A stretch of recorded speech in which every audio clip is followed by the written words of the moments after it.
What's up, my mindful travelers? Welcome back to Make It Destination. If this is your first time here, welcome. My name's Amanda, and this is where I help you make it to your destination. And this week, we're going to be talking about Bali and how it became a popular tourist destination and how tourism has caused issues for the island and how we as mindful travelers could bring solutions and how we could help Bali become a more sustainable tourist destination.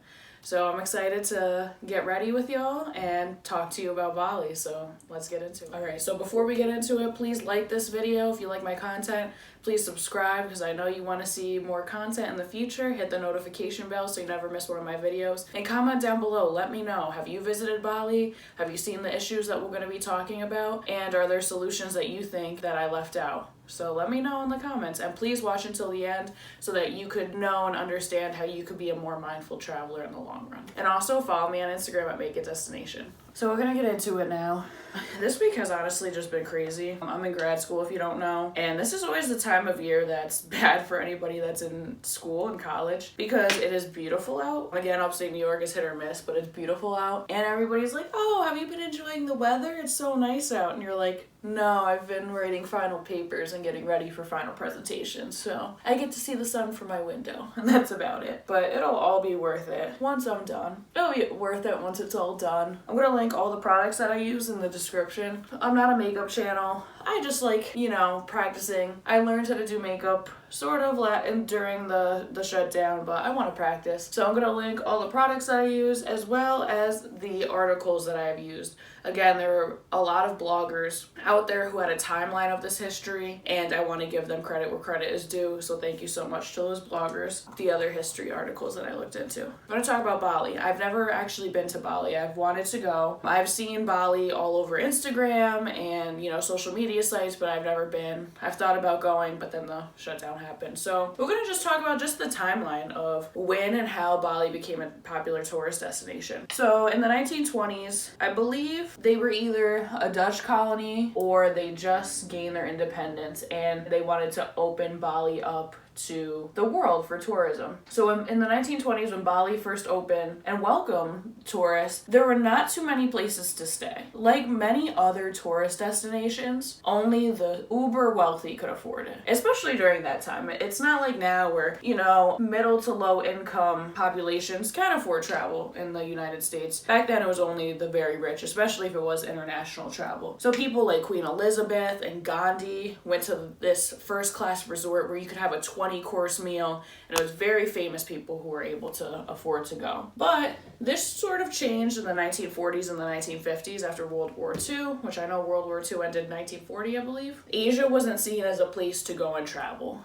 This was sort of seen, especially by U.S. tourists, this was not a place to go and explore. You kind of had the war still left on your mind. It did have an effect on Bali's tourism industry. But then it started to increase in the 1960s. And this is when mass tourism started, but it wasn't with U.S. tourists. It was mainly with Australian tourists. And like other places we've explored, there are certain places that are popular in different countries, right? The Caribbean is extremely popular with U.S. and British tourists, but maybe not for the rest of Europe or Asian tourists as much. During the 1960s, it was mainly Australian surfers that would go to Bali, right? For the beautiful beaches, the waves, and it was close, just off the top of my head, maybe it would be like a 5-hour flight, if that. So that's when mass tourism started to begin. In the 2010s, tourism started to surge. This was the time where Bali started to pick up in popularity. The problem here was, even though tourism surged, there was an overabundance of hotels. These hotels were located where rice paddy farms used to be. So you're getting rid of the old way of doing business, which was agriculture, or at least limiting it, and you're putting these huge hotels up because you think they're going to attract tourists. I'm going to have a sip of coffee because I need some. Because of this overabundance,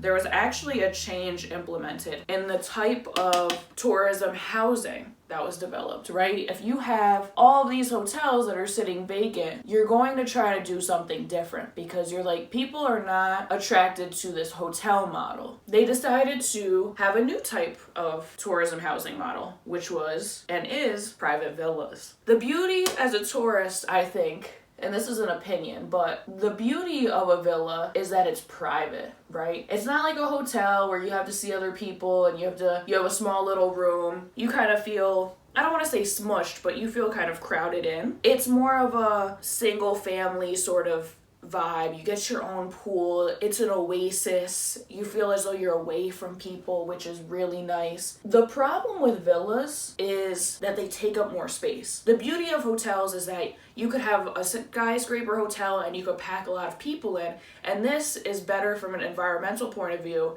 because you're not taking as much land, you're not sprawling as far, you're not using as many resources. So the problems with villas are because they're usually single story, they take up more land because you have a pool, you have the villa, and then you probably have another section where it's a pool, a villa, and it's probably maybe a little garden in between or something like that. The problem is that they take up more land and space, and this is where water scarcity issues started to arise because you're using more resources because these villas are taking up more land and space, if that makes sense.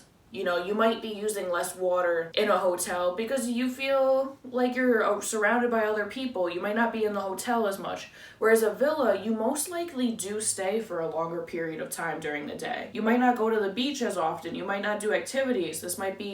The villa may be in and of itself a getaway for tourists. So this is where water scarcity issues started arising. Also, because you are feeling alone and you probably use more resources, the increase of waste started to develop because of this villa lifestyle, right? As a middle class individual from the US, you might have never had that experience before. So you're like, oh, I feel rich. This is a nice little getaway. I'm in a beautiful island. So let me live this lifestyle that I've never lived for a cheaper price. Because the US dollar weighted more or is valued at a higher rate than the Bali currency. So you are like, oh, this is cheap, this is affordable, right? That's kind of always the advertisement or the marketing that tends to be associated with Bali, is that it's cheap as an American because your dollar holds more value. So that's kind of in the 2010s, this is where the villa style of tourism started to arise. So in 2017, 7 years later, tourism accounts for 80% of the Balinese economy.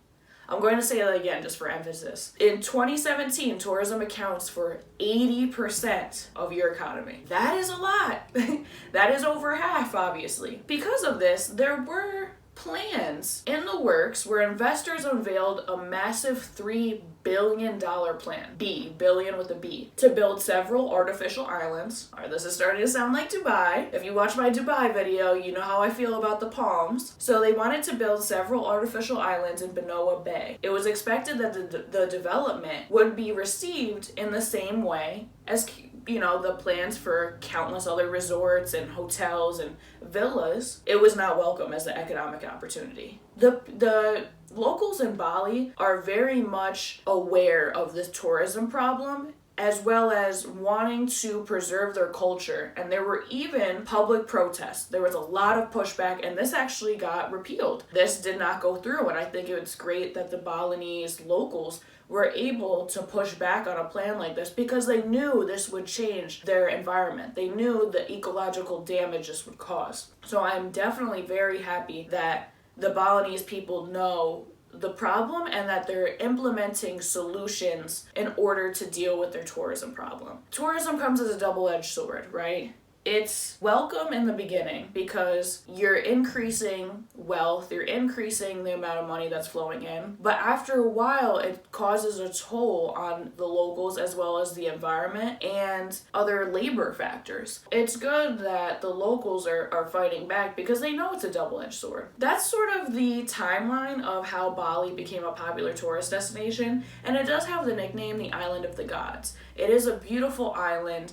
It's in Indonesia. I think it accounts for 50 or 60% of tourism in Indonesia itself. So it really does have a popular reputation, but we're going to get into the problems. There are two infamous problems that tourism has caused. So I hope you like that overview of the timeline, and now let's talk about problems tourism is. I have to choose my colors first before I start talking about this. I actually just bought the Jackie Aina palette. I know I'm late to the party, but it was on sale for $33. I always love a good sale, and I've been wanting this palette for a while, so I would definitely recommend it because the pigment is great. And this is my first Anastasia Beverly Hills palette. I think it's great for travel. I mean, it's small. I'll open it up for y'all. Looks like that. Yeah, I think, and it has a mirror, so I think it works out. So there are two infamous problems that from doing this research that I have found that Bali is dealing with, unfortunately, due to tourism. So Bali does experience dry and wet seasons. The reason why I'm talking about this is because we're going to get into water scarcity problems as well as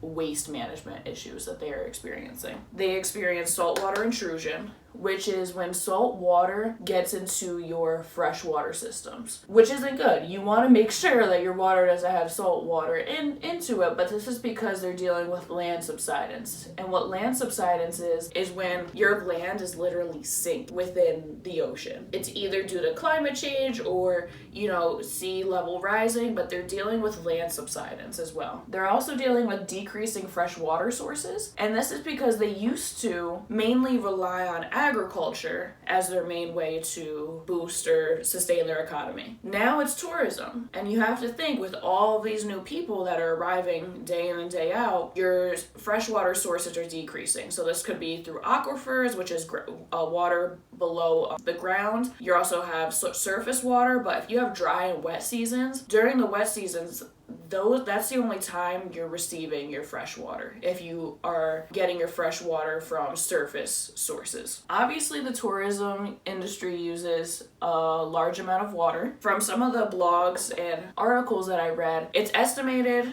this was 2014, so it's most likely increased, but it's estimated that tourism accounts for 3 million liters of water being used a day. 3 million a day. You're going to deal with these fresh water sourcing issues if you have that amount of tourists coming into your country day in and day out. It's also negatively affecting the agriculture industry because, again, agriculture, especially rice paddy farming, is very water intensive. So if Bali is deciding that tourism is a more important sector than agriculture, that fresh water is going to be routed toward the tourism sector of the island rather than the agricultural sector. And there are problems with their water treatment systems. They can only handle a small amount of people per day. The public water supply cannot even accommodate the local population. Let me say that again. The public water supply cannot even accommodate the local population. So because there's more money in the tourism sector, the water gets routed that way because, we're getting money from people coming into our island, so we're going to route it to them.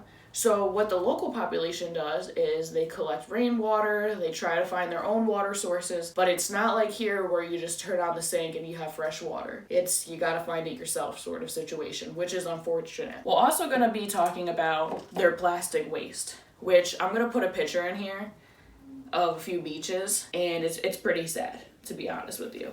It's the very thing that is attracting people to the island is the very thing that is being destroyed at the moment, which is pretty sad. As you can see, there's plastic in the ocean, there's plastic on the beach, and this is because people go to the beach, they want to have a good time, and then once they leave, they're like, I don't see any trash cans or trash bins, because Bali does have a problem with waste management. It's not like, here where you have certain garbage companies coming to your house every week or, to parks every week and getting rid of your waste. I'm just gonna throw this plastic bottle on the beach, it's fine. Especially because it's not in your home. I think we've talked about this in past videos. Tourists, I don't even want to say tourists, people in general, and this isn't everybody, but when you're away from home or not somewhere that you care about too much or have a connection to, you're not going to keep it as clean as your house or your backyard or your community. You're kind of just going to be like, okay, I don't live here, this is fine, they can deal with it. Let me just throw it out. And unfortunately, that has caused problems, and right now I'm going to show you a graph. This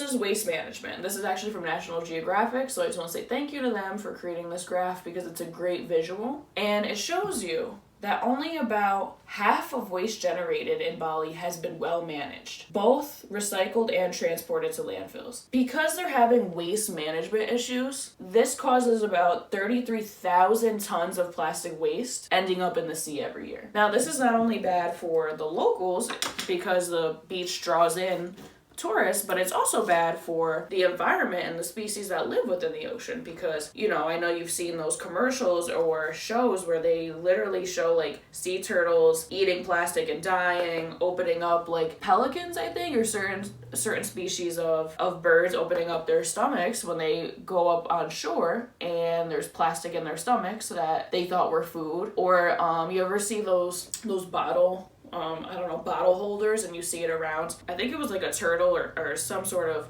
species in the ocean around their neck, and it's really sad, and also when you're swimming in that, you're kind of like, am I ingesting the microplastics? Is this going into my system? You can see in this graph the waste generated, which is about 4,281 tons a day. There's 52% that's mismanaged, and there's only 48 that's responsibly managed. You can see it's retained in the water, retained in the environment, or burned. Now I'm going to show you another graph here and the tourism explosion. And it says, in the last 50 years, Indonesia, especially Bali, has seen a large increase in international travelers. So as you can see, you have a orange, I don't say graph, but an orange side and a gray side. And the gray side is Indonesia, and the orange is Bali. So you can see tourism accounts for 38%. There we go. 38% of foreign tourists in Indonesia went to Bali. And you can see in the late 60s, it was very low. Then in 1996, okay, we're growing. And then in 2018, boom, it's about 6.1 million visitors. And then on the right, they show trash production. And this is the rapid growth of Bali's economy and development of tourism has translated into an increase in the amount of waste generated. So you can see a resident only produces about 0.5 kilograms a day, which is low. Whereas a tourist, when you're not there for too long and there's more tourists, produce 1.7 kilograms a day, which is about 3.7 pounds of waste a day. And you might say, hey, that's not that much. But it is when you have 6 million people going to your island at a time. That adds up. So thank you, National Geographic, for that. So they are dealing with garbage mismanagement, and they have even declared waste emergencies where there's just so much garbage, and you as a tourist don't see it because they want to make sure that the garbage isn't there. So they try to, put it on different parts of the island where tourists don't really go. But they're dealing with plastic waste problems and water scarcity problems. And these are two heavy-hitting things. I mean, water is essential for life. And when you have waste, mismanagement issues, you're not only harming species and the natural environment, but you may even be harming your own tourism economy. And this isn't because of, partly due to Bali's mismanagement, but it's also because of the boom in tourism. So in our last part, we're going to talk about what sort of caused this boom in tourism and how it's the problem and it might be the solution, and what other solutions Bali has brought forward in order to deal with these issues. So let's get into the last part of this video. Alright, so now we're going to get into what really caused this problem and could it be the solution and the solutions that Bali has brought forward. In my opinion, and none of the blogs I think really talked about this or articles that I read, but I think the problem is social media, right? Because social media sells people this dream of Bali, the Bali paradise, right? I know you've seen it on Instagram. It's somebody in a villa, even YouTube, somebody in a villa with all different types of fruits and sitting right in front of the beach or right near their pool with nobody around them, with a beautiful landscape, and they say that they're in paradise. Right? Like any other interested traveler, you want to go there. I mean, why wouldn't you? Especially with the boom in tourism that's been going on within the past, I would say, decade. So I think the problem is this, and I've talked about this in my past videos, but it is the Instagramification of destinations. There's an issue with selling this dream of unrealistic expectations. And when you go somewhere, you don't want to deal with the problems of that country. You don't want to deal with the problems that might be ensuing. You're just going to enjoy yourself, which I don't think is a crime. Right? You want to get away. You probably have worked hard all year. You want to relax somewhere. And Bali may be it. But there is a price to that. And that might be water scarcity issues, waste mismanagement problems, ecological damage. And I think this is something as a mindful traveler that you should be thinking about. My solutions kind of work hand in hand with what Bali is doing at the moment. So we're going to go over what Bali's doing. So in late 2018, the Balinese governor, I think his name is Wayne Koster, announced a ban on plastic bags, polystyrene, and plastic straws, which I think is good that he banned all of this, right? So that you as a tourist cannot use these items and just throw them on the beach. Also, as a country, the Indonesian government has vowed to reduce plastic marine waste by 70% by 2025. Now, that's a very ambitious goal. 2025 isn't that far away. What, it's 2021 now? That's 4 years. Indonesia knows this is a problem. Not just Bali, but Indonesia. Because you have to think the ocean is shared by everybody. This might be washing up on other different beaches, and other countries might be pissed about this. There are several resident-run organizations to deal with plastic waste, which I think is great. Again, Balinese locals are very good at pinpointing a problem and making sure that their country is not ruined by people who visit for a week or two. There's one organization called Bye Bye Plastic Bags, and it's one of the largest nonprofits in Bali. And it was founded by, I believe, 2 girls who started when they were young. They're adults now, but it has grown tremendously since it started. There's also another company called Eco Bali. It offers a solution to waste mismanagement issues. So trash separation is practically unheard of in Bali, and garbage collectors on the island usually only take household waste and it goes straight to the landfill. So Eco Bali is trying to create solutions to manage waste in a more sustainable way. So that's what Bali's doing. They did a ban on single-use plastics. They have vowed to decrease marine plastic waste by 70% by 2025, which again, that is a very ambitious goal. They have also implemented a $10 tourism tax. Now, it's $10 per person, which again, doesn't sound too bad. I honestly think that's pretty reasonable. $10, there are probably some people who are upset by that, and they're like, this isn't right. But they call it, which I like this term, they call it pay to play. And they call it pay to play because several residents are like, if you're gonna come here and visit, there should be a price on the impact that you're causing for us, right? Because they're the ones who are gonna have to deal with the impact of your visit. You're not going to, you're just gonna go and leave, right? But they're gonna have to deal with your trash, your usage of water. So they call it pay to play. And $10 isn't bad, but $10 per person for 6 million tourists, that's going to add up. And they're going to use that for environmental protection as well as cultural protection, because that's one thing I didn't get into this video. The Balinese people also believe that their culture is being, I don't want to say ruined, but I'll say watered down because of the tourism industry. And they want to make sure they preserve their culture as well as their environment for future generations. This is not just a place for them where it's beautiful and it's a fun place. For them, this is what they call home, and they've lived here for several generations, and they want to make sure that they preserve that for the future. I think the tourism tax is a good way to go. Again, $10 to me doesn't sound like too much, but there most likely are people out there who are like, I don't want to pay this tax, but I think if you're going to go visit, you should pay a tax because you're going to have an impact even if you are mindful about it. So then we go into my solutions, and this again is always opinion based, and if you have other solutions, let me know in the comments. I'm always open to listening to them. One of the solutions that I thought of was try not to go to places that are in for that decade. I think there are ebbs and flows with the popularity of certain tourist destinations, right? Bali was not always a popular tourist place. This goes for places in the Caribbean, places in Europe. There are highs and lows, booms and busts with popular tourist destinations. And I think if you can avoid going to the most popular ones at their peak, I think that would be a lot better than going with the status quo.